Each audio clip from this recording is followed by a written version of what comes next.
Once again, let's give a round of applause to Laura.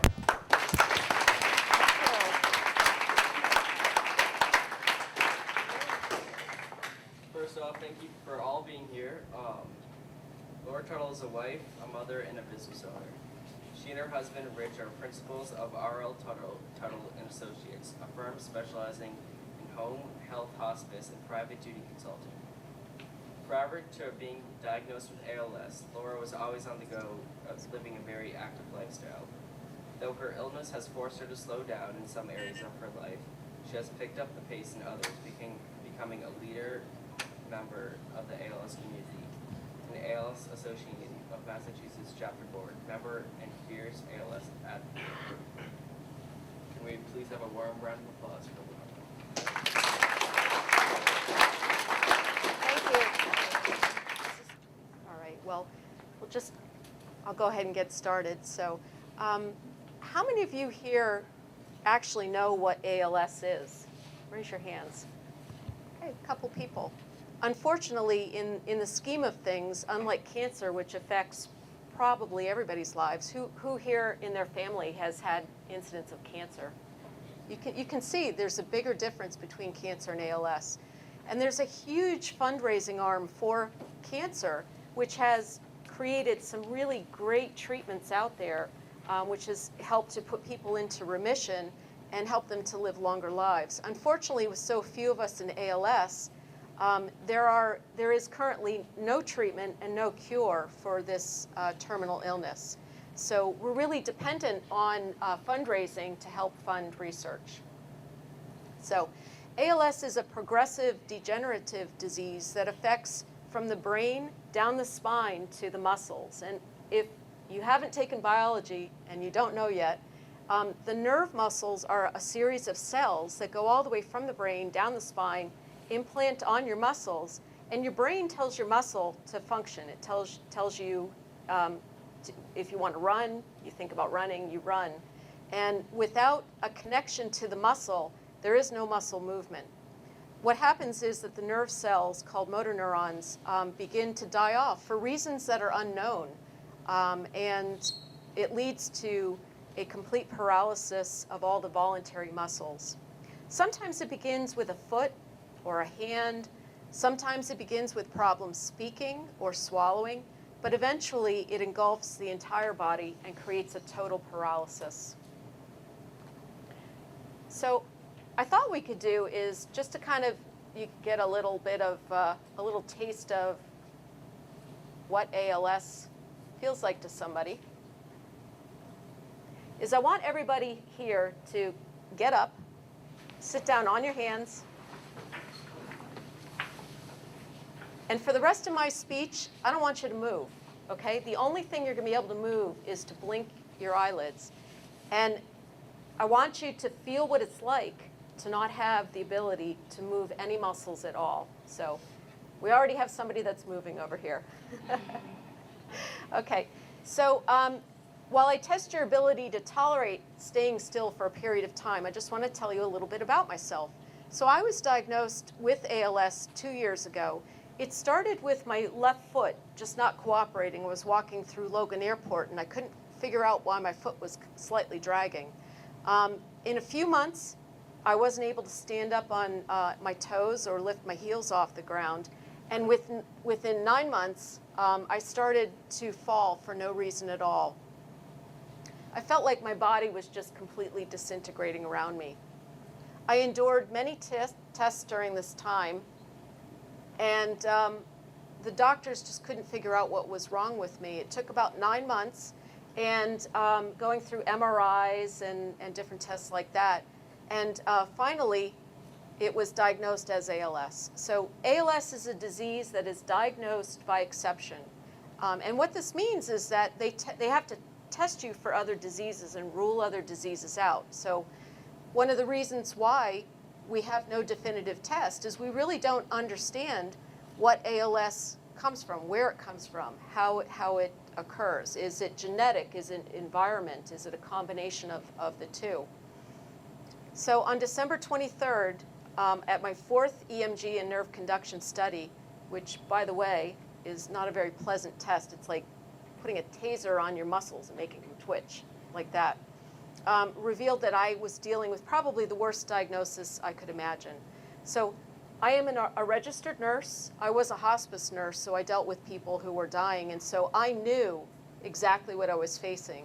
I know that my life is going to be a steady decline to complete paralysis and death potentially in 3 to 5 years. I'll become a prisoner inside my body. I'll be unable to feel, to be able to move. However, I'm going to have full capacity in my brain. Nothing happens to my brain. I can still think and be the person inside, but just locked in my body. And I'll be able to feel. So I won't be able to move, but I'll still be able to feel. So just to check in with you, how are you feeling right now? It's not very comfortable, isn't it? Okay, I'll let you get off your hands now. You can sit comfortably now. I just thought I'd give you a little taste of what it's like. I grew up in a really active family where we skied, we hiked, we biked, we did just about everything outdoors. It was our way of life. And I was a professional ski instructor during my college days. Skiing fast was the only way I knew how to go, and it's really how I approached my life, you know, by just taking everything fast. Later in life, I liked to sail, I liked to play tennis, I was playing golf, bicycle, and I typically was somebody that kind of ran upstairs instead of walking, so I moved around fast. You could not classify me as a couch potato. And one of the things that I find when I meet other ALS patients is that they are very similar. They tend to be very active, athletic people. So for somebody who has been so active, I'm learning how to be disabled, and it does not come naturally for me to sit here in this chair and not be able to do much for myself. It really takes time as your body declines to kind of wrap your brain around the fact that you're no longer able to do something for yourself. So also not being self-sufficient and having to ask for help. So the one thing is, how many of you are going to be driving this year? Quite a few of you. Looking forward to it, aren't you? It's a sense of freedom to be able to get your license and drive by yourself, not to be dependent on somebody to take you places that you want to go. Well, my life has already started to slow down. Now I can no longer drive because my foot doesn't cooperate, so I depend on others to be driving me around. So life has changed pretty drastically for me in the last 2 years. My professional life was in high gear. My husband and I have a company, a consulting company, where we traveled nationally to home health and hospices across the country. I am still active in consulting, but I don't travel as much for obvious reasons, because I'm a little less mobile now. But I think that what helps to keep me going is just having a passion and a purpose. It's what keeps all of us going in life and giving us a purpose to follow, essentially. So I began devoting my time to advocating for people with ALS, whether it was volunteering to teach about ALS, whether it was to reach out to others with ALS, because it's a very isolating disease. It's not something that people like to share with others. And finally I've been participating in clinical trials as well as fundraising to help us find a cure, because that's what it's all about, isn't it? It's about finding a cure, and that's what you are all helping out with by helping to raise money for our walk coming up. In the case of ALS, as I mentioned before, there's no treatment. There's no cure. There's one FDA-approved drug out there, which is very expensive monthly, and it literally only adds 11 weeks to your life. It won't prevent my decline or the paralysis from coming. So I've been participating in clinical trials. Clinical trial is what a drug has to go through scientifically before it's approved by the FDA or the Food and Drug Administration in this country. It's a very lengthy process. So being a human guinea pig is important to any kind of drug discovery and potentially any cure for the disease. So we really depend on others like myself to put themselves out there. So I've been going through a series of infusions. I don't know whether I'm getting the real drug or not, because scientifically you need to have a real drug, and then you need to have people that are not getting any drug at all. to make sure that scientifically what we're seeing is not what we call a placebo effect or something that's just in your mind. Because, you know, sometimes you can think things and it comes true. So I'm now participating in another clinical trial that involves infusions down at Massachusetts General. We're really lucky in our area across this country. Massachusetts is the place to be for medicine and research. And I'm very lucky to have clinical trials so close. So while many have asked what they can do to help, because it's a disease where you kind of feel helpless, my response to people is that they can give a donation this year to the ALS Association that serves PALS, or persons with ALS. We're fondly known as PALS. Families, and also funding ALS research. So funding clinical research is really vitally important to those of us with ALS, because we all hope for at least a treatment that's going to prevent decline or even a cure in my lifetime. And as you know, that's a short frame of time. So I'm not looking, you know, necessarily for people's sympathy. I'm simply looking to convey a message of hope and joyous living, because life really is pretty good. My life has become richer by learning about patience and slowing down, really appreciating things that are coming along the way. I am somebody who is passionate about ALS advocacy. My family and I have been to Washington, D.C. and helped to get to raise more funding for ALS research. But as we know, the government doesn't have a lot of money to be spending on research because so many diseases require money. And again, that's where it's so important that you're helping us in raising money to help support patients and families as well as clinical research. So I want to let you know that I am so deeply, deeply grateful of all of you and your friends and your family in participating with the walk coming up in Wakefield in the next couple of weeks.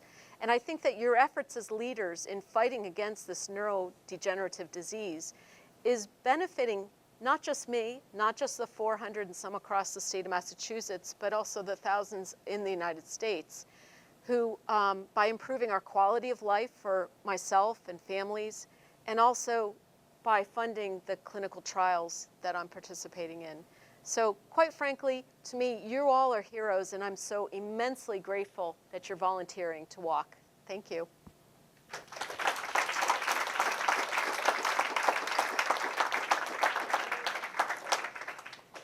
So I don't know, does anybody have any questions as far as what this is, what it does, what you're doing out there?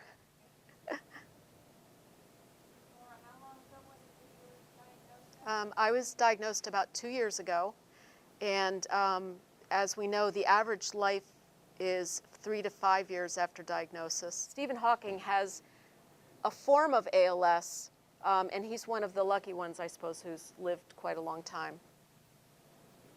So, another interesting fact, a little bit morbid, unfortunately, is that as many people are diagnosed every year as die. And so that's one of the reasons why we think that the numbers stay so low and there aren't as many of us as there are, say, like cancer patients. So any other questions? Yes? Question. You know, I see there's a few parents, but mostly high schoolers here. And, you know, I don't think ALS will tend to affect the high schoolers here, but they may well affect parents of high schoolers or uncle or aunt or whatever. I know you have a daughter here, and I'm just curious, what can people do if it's a peer of theirs who has a father or mother or sister, you know, I mean, an uncle or aunt or grandparent who's got ALS? What can they do that makes a difference for them? I think that's a great question, is that for the most part, many of you will not be affected, but you may be affected in ways such as you have friends or family members that have been diagnosed with the disease. And I think that really the biggest thing is just being open to talking about it, because it's a very isolating disease. If you have a friend who has a family member with the disease, it's just letting them know that you are aware of what ALS is and that you're willing to lend an ear. And then thankfully, is the fact that you all are volunteering to walk and raise money. Much appreciated. Yeah. Just a comment Mitch, to thank you and for the people who are raising money, because actually I'm on the other side where I'm doing research to try to come up with new cures for ALS. Excellent. So what are you working on? Well, we have probably about 5 different strategies because as some people might be aware of is there's a number of new genes actually that have been identified. So we actually have some big efforts in this new area that probably may be affecting both the inherited kind and the non-inherited kind. It's very exciting, but again, it takes research dollars to be able to. Right. So it's great. So that's great. You know, we are, I believe, I am hopeful that we are on the cutting edge at this point. We've had an increase in findings over the last number of years, and I think it's getting exciting. Yes, in the back. It's a great question.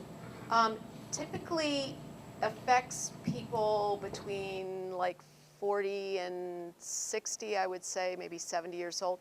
But we do have populations of younger people, not necessarily high school age, but certainly you know, late teens and early 20s that you know, can be diagnosed with the disease. And then certainly familial too would have a tendency, correct me if I'm wrong, if it would be an earlier age and a faster progression. Yeah, I think he was in his late 30s, like 38, 39 when he was diagnosed. So, anyone else? Okay. Well, again, thank you so much for all of your efforts, and we're looking forward to meeting all of you out there for the walk.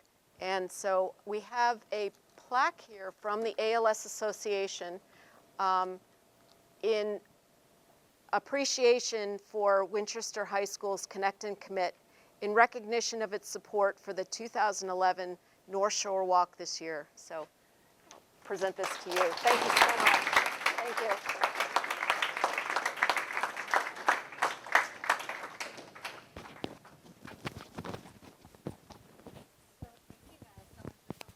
Laura, we have a gift for you. So thank you.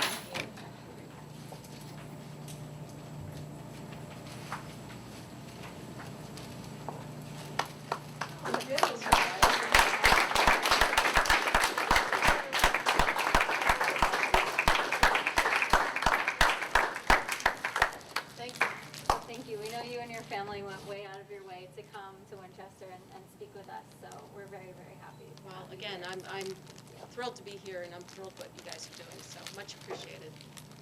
Thank you.